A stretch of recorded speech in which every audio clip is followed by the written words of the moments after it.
Wiz, Kush and OJ 2 drop, man.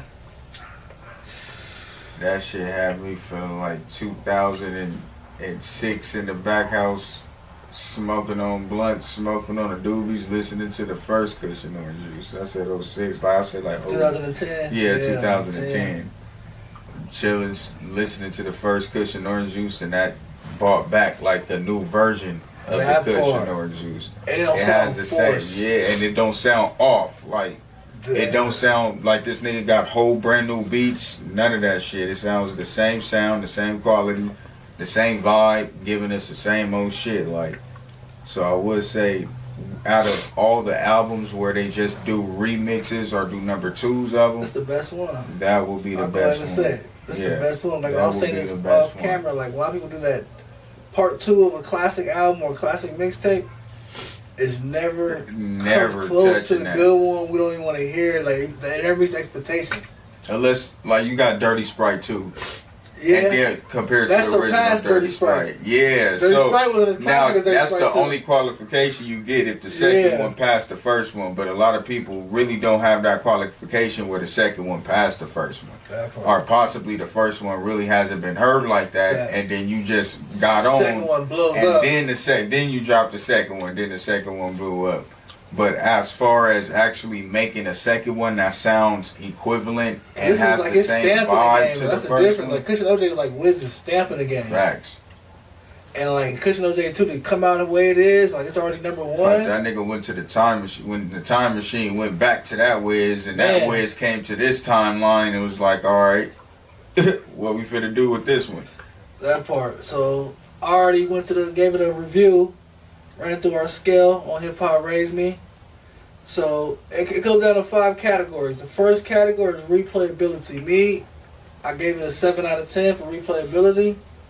Cause like I'm gonna go back and listen to, but how long? I don't see myself going back a few years from now and really digging back into that album. Yeah. I feel like it's hot for that moment, but it's gonna have a good moment. I'll give it an 8. 8, I give it an 8. I give it an 8. I do see where you're coming from, though. But with this one, I do feel like this is a new vibe smoking anthem. Well, for me personally, like how Kush and Orange Juice, I used to go back and just play Kush and Orange Juice when I'm just chilling, smoking, just vibing out. Now I could play Kush and Orange Juice too. Now, moving forward, and still like, have the selection. We'll still go back and listen to Kush and OJ and smoke. So like, if this was Kush and OJ, I'd have given it a 10 for replayability because people was going back to.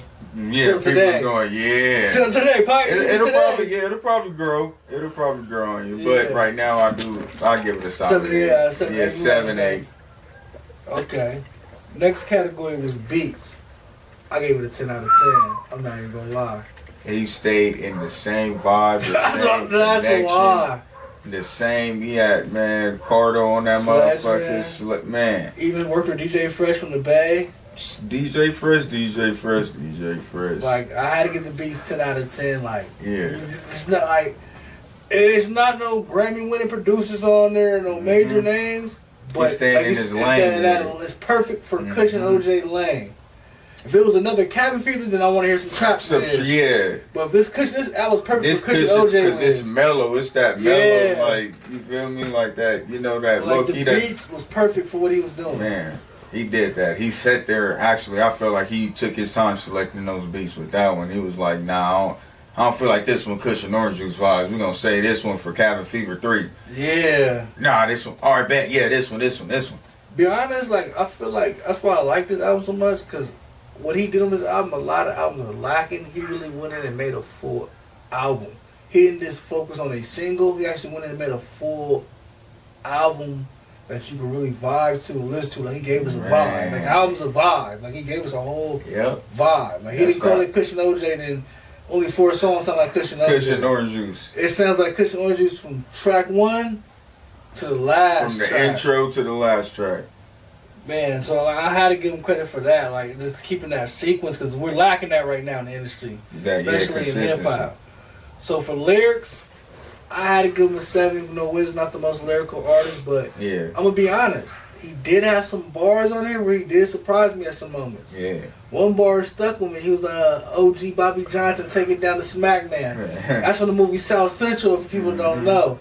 I was like, okay, Wiz, he brought his pen out on this one too. Yeah, I agree with the 7. Just as you said, he's not a lyrical. Everybody knows Wiz is definitely not a lyrical rapper. Like, you ain't gonna hear this nigga dropping bars. But when you do, he do be dropping Got bars. some clever bars. Yeah, so you gonna catch some of them here and there, here and there.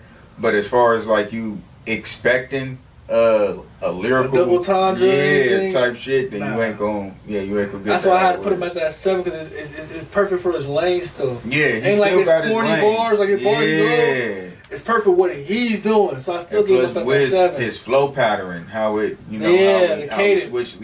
His cadence, how he switches up sometimes, go back to the old cadence, then switch to the new one. So with the bars, it's like you really not expecting the bars, you just really vibing to the, you feel me, to the flow or the cadence of the beat and to how he's rapping. You're not really listening to the bars. But when you catch him, as long as the song connects with what the fuck he's supposed to talk about, and he's just not talking about no random shit, you feel me, I'm really not expecting bars. Yeah. So like even the bars he had, I still gave him a 7 out of 10. And that's pretty good for a Wiz Khalifa project. Yeah, that's right. Then this next one is Culture Impact. I gave it a 9 out of 10 because it's part of the Kush and OJ legacy. Mm-hmm. And he actually did the assignment. And I do say he's satisfied his old audience by coming through with dropping it, and it still sounds like the old Kush and Orange Juice. And now he also got a brand new audience of the new school right now that's actually hasn't heard really or took heed for the first Kush. We said we didn't come up on Kush and OJ. Exactly. Because we came up on Kush and OJ. We say hip hop raised me. Exactly. Kush and OJ raised our young adult years right there. Now this possibly an album that, you feel me, this generation could come up to. That I know they smoking to the Kush and Orange Juice too. Like, damn, Kush and Orange Juice too. And we like, nigga, this wait till y'all should have heard number 1. Man. Statement, man. Come on. Yeah, man. The original number 1, not the one with different beats. Yeah, I hate that the shit. Original When they remixed the style, I hated that shit. Then he had that Still Blazing. That shit was hard. Then the motherfucking Up, Pedal to the Metal. I don't know what's going on. Kid Frankie, he had so many hits on there. Then the next topic was Subject Matter.